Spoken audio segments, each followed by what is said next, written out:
Okay, so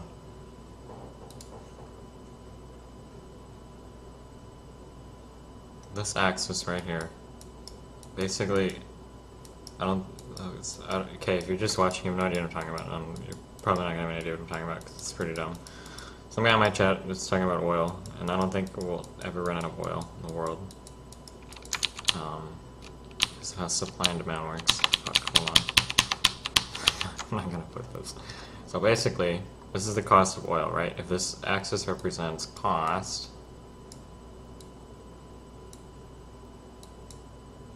and this axis represents time, or date, or whatever.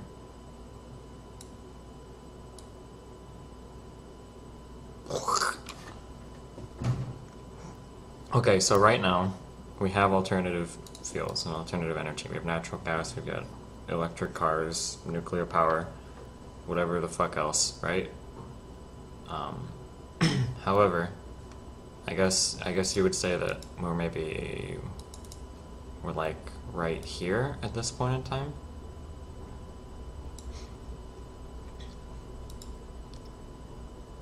Right now, the difference between right now, oil is still cheaper than alternative fuels, right? But as oil gets more expensive, eventually alternative energy will be cheaper. This sounds really dumb. Wait, what? I don't even remember what I was originally talking about. What? Alternative energy, alternative energy has become a lot cheaper, right? A long time ago it was impossible, right? When people first started exploring this shit, it was way too expensive.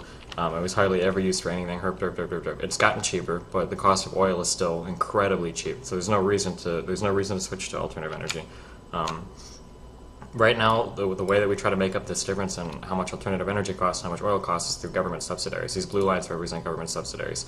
We try to subsidize it so that the cost of alternative energy can be brought down to the cost of oil. If this oil thing is O and the alternative energy thing is A, then the difference between O and A is what governments try to make up in subsidiaries to make A more economically feasible. At some point in time, as the supply in oil decreases, the supply decreases and demand remains constant or increases, because as time goes on, demand for oil is either going to remain constant or increase. If supply falls, demand increases, then that means that the price is going to rise. As the price continues to rise on oil, eventually we'll hit some point where oil will become so expensive that the cost for alternative energy will be cheaper, and then at that point, oil won't be purchased anymore, because the cost for purchasing the oil could better be spent towards some other, like if we were to go 50 years into the future and we were at, say, this point, no one will be buying oil, because the cost for alternative energy would be cheaper. You would have to subsidize people buying oil in order to convince them to buy oil. Nobody would buy it. Supply falling does not mean demand is increasing. Yeah, no, that's true. Just because the supply of something is falling doesn't mean that demand is increasing. However, I think that it's safe to say that the demand for oil is either constant or increasing as time goes on. Not due to supply falling, but just due to how the world works and the fact that our demand for oil has only increased throughout the years. Demand for oil has never fallen at any point in the history. But yeah, demand is definitely not tied to supply. You can see plenty of instances where the supply of stuff runs out and the demand has diminished as well.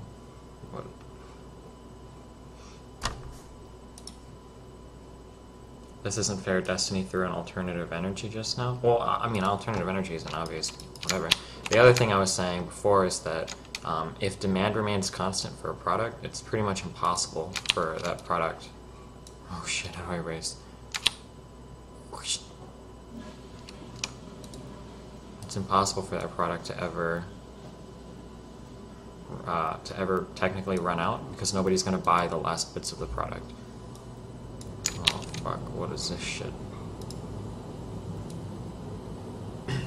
If demand remains constant and supply only falls, then eventually you're going to hit a point where if this is $10 and this is $1 billion,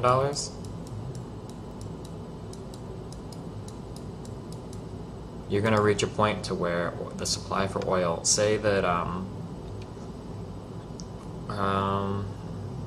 say that the bottom axis is the number of barrels of oil we have left. I don't know, this is a pretty fucked up graph. This is 0, and this is 1 trillion, however many fucking barrels of oil are in the planet today. When you're down to like 100,000 barrels of oil left on the face of the earth, they're going to be so absurdly expensive. You're not going to be down at your gas station paying $50 million a gallon for gas. They're going to be incredibly expensive.